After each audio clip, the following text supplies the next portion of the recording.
Here's Geoff.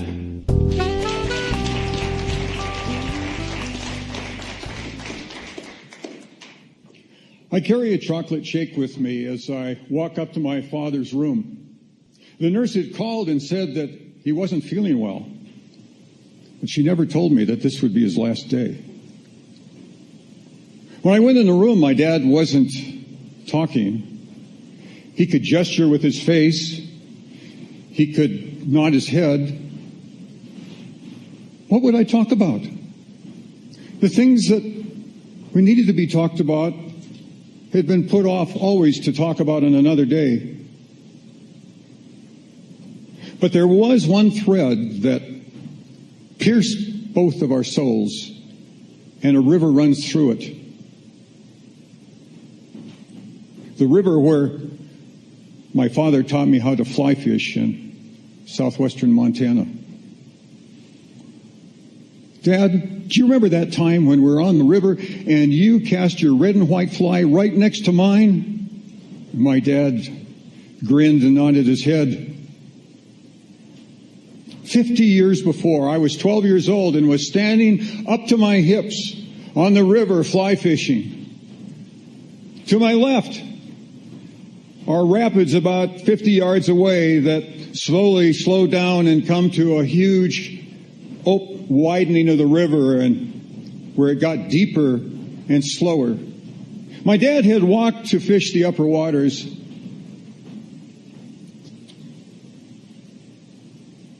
Across the river from me, there are some great big boulders that come out of the water. And then there's a great big tree trunk that's just underneath the surface. My father had taught me that's where the fish are. In the book, a river runs through it. The first line is, in our family, there was no clear line between religion and fly fishing. And so it was in mine. My father would walk around spouting truisms from his fly fisherman's catechism. It must be a devil that makes a man fish with a naked hook, with a naked worm on it. Or, God forbid, with a dry fly with a maggot on it. These were the truths that my father taught me. And as I stood in the water up to my hips, I had 50 feet of line in the air, and I threw it down just as my father had told me, with no splash, and the fly hit the water with zero velocity. And then I started to wind in the line with what my dad called the weave. Over the index finger, then the next three, the index, the next. 1 and 2 and 3 and. The next thing that had to happen was, if the fish struck at the fly, you need to set the hook. Not too strong, not too weak. My problem today was that no fish had struck, and I didn't have any fish. So it was okay, because my father had taught me another truism, that it is a virtue to be skunked as a fly fisherman than to be a dirty bait fisherman with a creel full of fish that tasted of worms.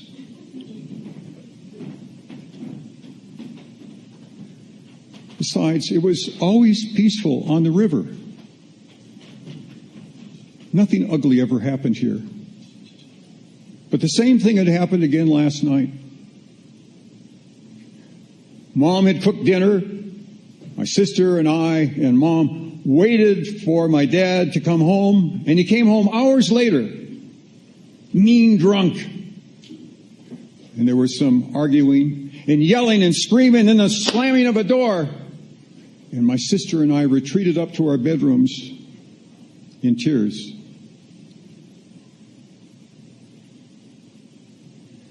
But now we had a new start. My father had taken me fishing again, and there was always peace when we were together on the river. I see my father coming back down alongside the rapids. Hey, Joe. What? How are you doing? Skunked. What you got on? A red and white. A red and white's a pattern that my dad had invented, and he tied it, and he taught me how to tie flies, and so we both had a couple of them in our fly box. Dad waded down into the deeper waters up to his hips and put his back up against a huge granite boulder, and he took the fly that he had on, and he bit it off with his chipped teeth. And he opened up his fly box and put it in the box, and he took out a red and white, and he tied it on with a turtle knot. And then he took the protruding leader and bit it off with his teeth. Holding on to the red and white, and with his fly pole, he walked over right next to me. And he got 50 feet of line out there. And he put the red and white right next to mine. He said, you know, a lot of the secret's in the weave.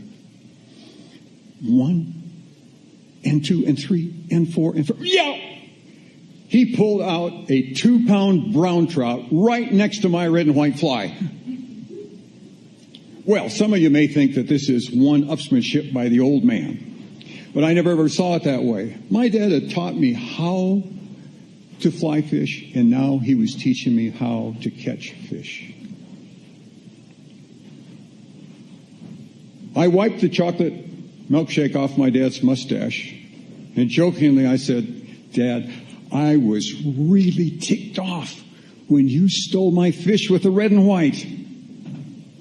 He smiled and grinned.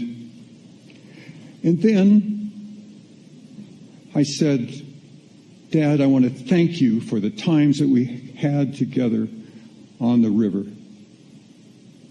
And that he was gone. And the things that needed to be talked about, we could never ever discuss. Dad wished that his ashes be spread up in Montana on the waters. And so I started the 2-day drive with my dad's remains and a lot of thoughts. Oh, there was the alcoholism and all the hell that he put our family through when I was growing up. But I had got by that. I was in my 60s now, and you have to be able to let go of the chains of victimhood so you can move on in life. But there was always this wish that he and I could sit down together and discuss some of these things. He wasn't the perfect dad. I wasn't the perfect son. Maybe we could apologize, and maybe we could get some answers to some of the whys. And as I drove all the way through Wyoming, I finally came to the realization that there were mysteries of my father that I would never know. As I turned west in Montana and started to drive, past the great fishing streams there, the Yellowstone, the Jefferson, the Gallatin, the Madison, that all come together to form the Mississippi and all the tributaries that we fished on, I thought back as I went by places where we had fished at the things that my father had taught me. My dad was a Renaissance man. He knew a lot about everything. And the way that he learned it was by reading.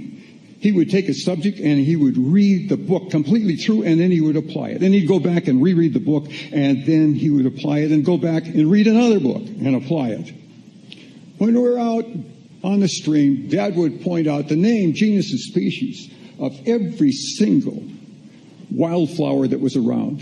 He knew the names of all the wild birds, genus and species, as well as the mushrooms. And he'd point to one and say, that one is edible, and this one over here will kill you. When there were outcroppings of shale, he would pick it up, look through the detritus that was there, and say, hey, there's a trilobite, or shark's tooth. He knew all of those. We had a Victorian house, and it was a turn of the century and needs a huge amount of work. My dad learned all the skills to maintain and upgrade that house, and he taught them to me. There was wiring, there was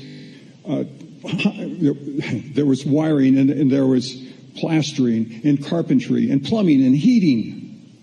He taught those all to me, and I remember one time on the stream, he explained to me how you get 220 volts and 110 volts in the house from a center tap transformer. My dad taught me a lot of skills, but more than that, he taught me the love of learning, and he taught me how to learn. On the last page of A River Runs Through It, Norman Maclean, the author and narrator, is by himself fly fishing on the river. And it's at twilight time, and he's in his twilight years. And he thinks back to the times when his father taught his brother and him how to fly fish in western Montana. And then he thinks about his father and his brother who are now gone, and the questions that were unanswered that he'll never know the answer to. And then he concludes, eventually all things merge into one, and a river runs through it. The river was carved by the world's first flood and flows over rocks from the basement of time. And some rocks are timeless raindrops. Under the rocks are the words, and some of the words are theirs. I am haunted by waters. And so I spread my dad's ashes along the same hole where he purloined my fish so many years ago. And as I watch his ashes slowly move down the river, I feel a deep, deep inner peace that I always felt when I was on the river with my father. Under the rocks are the words, and some of the words are his. I, too, am haunted by waters.